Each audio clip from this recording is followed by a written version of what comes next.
Welcome to Multiculturalism Happens Here. I am M Ruelas, and I work with Visions Inc., a nonprofit established in 1984. We are a catalyst for a more equitable world, where differences are valued and used for the benefit of all. Our goal is to address national and local issues through the lens of multiculturalism.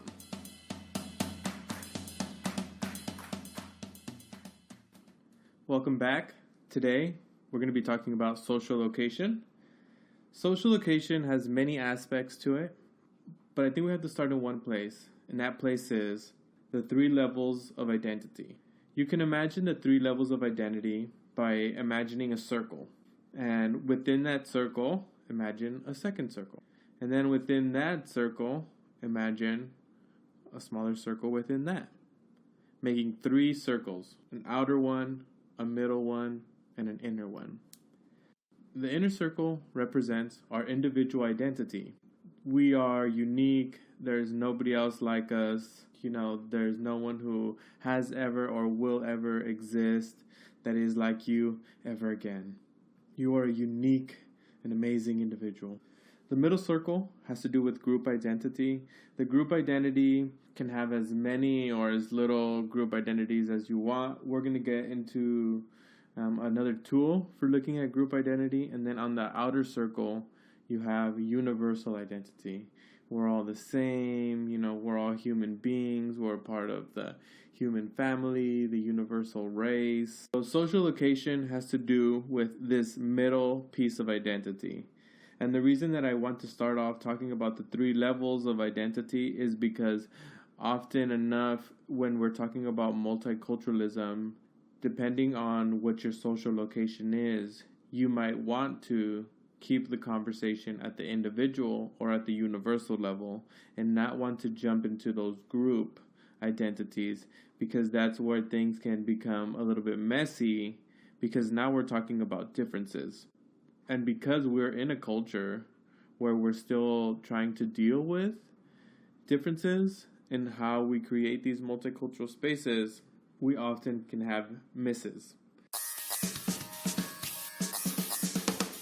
So now that we have the tool of the 3 levels of identity, I want us to talk about social location. One of the tools that we use when we're talking about social location is the chart that we call a working conceptualization of historically excluded and historically included groups. In this chart, we start off with types of oppressions, the variables, and then we get into historically included, historically excluded groups.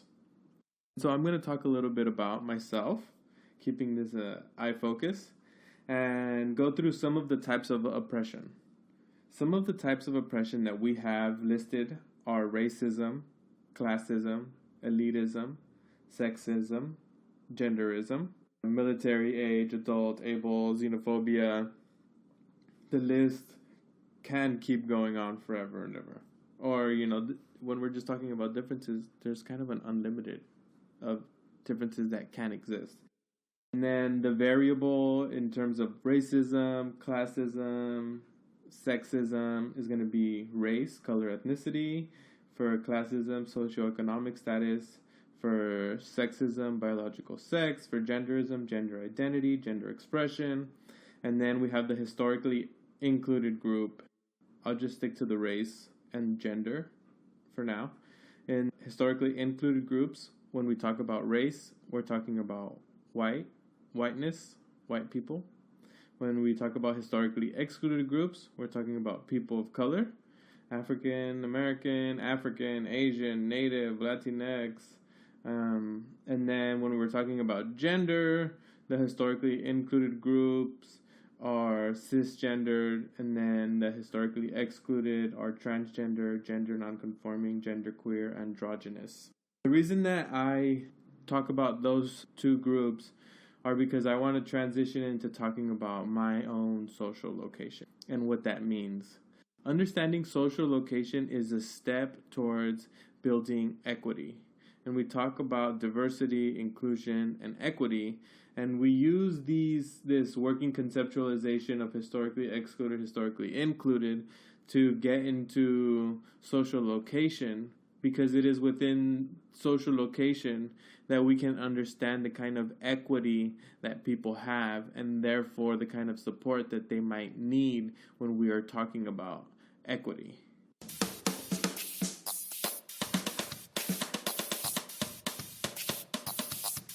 I am a Latinx born in the United States. My parents are immigrants, so I'm first or 1.5 generation American. I have English as a second language. I was raised poor, working class. I still am working class. Sexism, biologically, I am a man. When it comes to gender, though, I am gender non-conforming, gender queer. The rest, definitely, I fall under the included group. I have an able body. I did not go to the military. I am in like the beginning, middle / what are the historically included group as a 30-year-old. And so now we're getting into what is my social location. What are the identities, the group identities that have formed my perspective and what I believe about the world, who I can trust, who I can't trust, who my allies are, who are people and what are places that maybe I should be afraid of.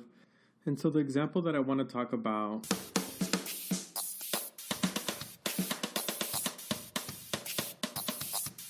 is a recent example for me, and that has to do with pay gaps. I recently experienced what I felt and perceived was an unjust pay gap. And my social location definitely had a lot to do with where that feeling was coming from. In the position that I was in, I was one of a couple Latinos, Latinx people that were part of the staff, while the rest were white. But this staff, let's say that half of the staff all around was still Latino. It just so happened that it was the administrative and the buildings and grounds team that was Latino, except for me and a couple of their colleagues that were a level above that. And when I found out that there was a pay gap between me and my colleagues, I took it really personal because everybody who was above me is white. And the reason that I found out about the pay gap was because it was a younger white person who was making more money than me.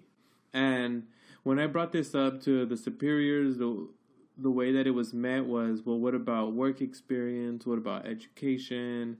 And there was never any real telling tale as to why I was getting paid less.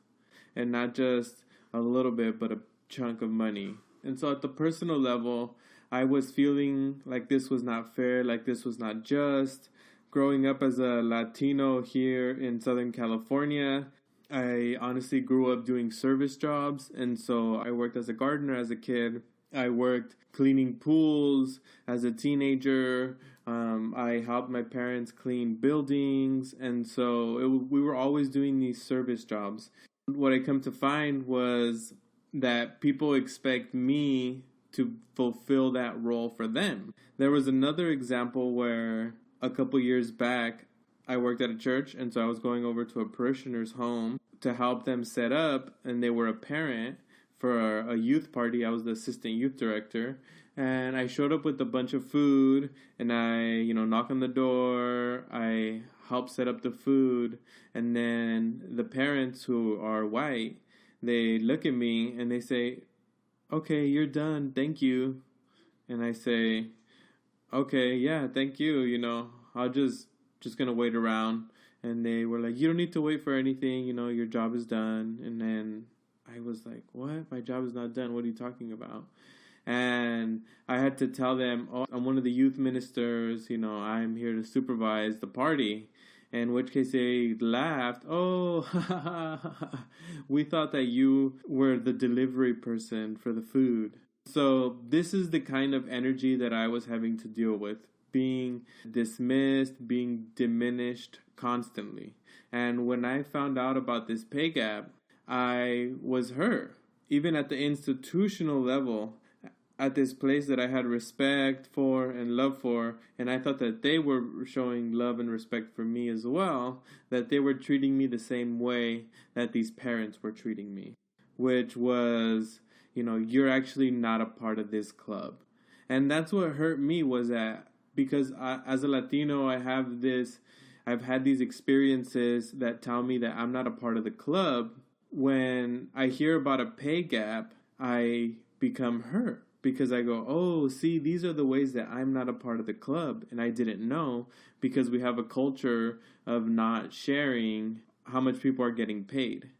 And I think that the culture of not sharing how much people are getting paid is a culture that is created so that institutions don't have to be accountable to some of those beliefs that they say they have, like diversity, inclusion, and equity.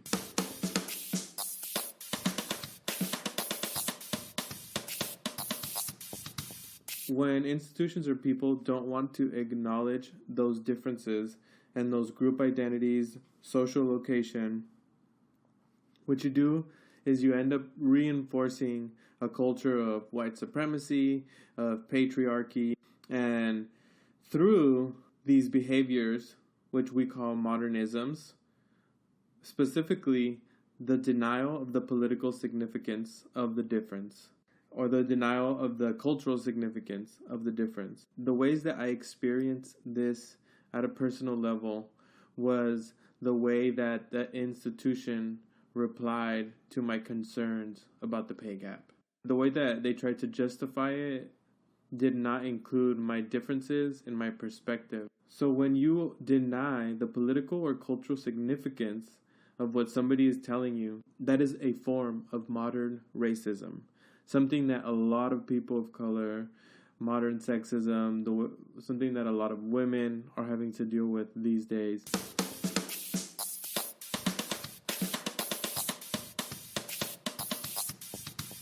And I hope that these are tools that are helpful for you in navigating a multicultural space and how you express yourself. That we have tools to talk about our experience at the 4 levels, the personal, interpersonal, cultural, and institutional. That we have tools to talk about our differences and our social location with the 3 levels of identity, as well as historically included and excluded groups. And that we can talk about the ways that we are experiencing modern racism or modern sexism through a denial of the political significance of our difference.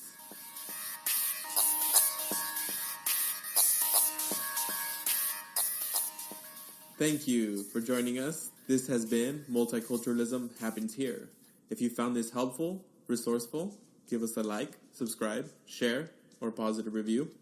Consider giving to Visions, link down below, or joining us for one of our workshops, trainings, or youth summits. Interested in having us come to you? Contact us for more info. Keep rocking the free world, stay you, and be different. Much love, family.